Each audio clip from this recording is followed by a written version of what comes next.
Diet చేసేవాళ్ళు ఖచ్చితంగా తినాల్సిన ఒక మంచి టేస్టీ రెసిపీని ఈ వీడియోలో మీతో షేర్ చేస్తున్నాను. తప్పకుండా ట్రై చేయండి.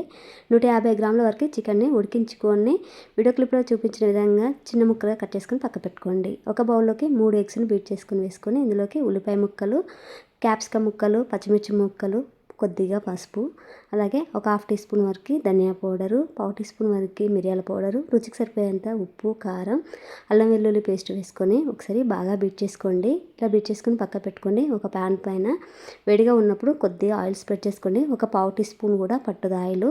ఇలా ఆయిల్ స్ప్రెడ్ చేసుకున్న తర్వాతకి వీడియో క్లిప్లో చూపించిన విధంగా ఆమ్లెట్ లాగా వేసుకొని ముందుగా ఉడికించుకున్న చికెన్ ముక్కలు ఉన్నాయి కదా, ఆ ముక్కలు మొత్తం వేసేసుకొని కొద్దిగా ఆయిల్ని స్ప్రెడ్ చేసుకొని స్టవ్ని లో టు మీడియం ఫ్లేమ్లోకి అడ్జస్ట్ చేసుకుంటూ నిదానంగా రెండు వైపులా చక్కగా కాల్చేసుకోవాలి.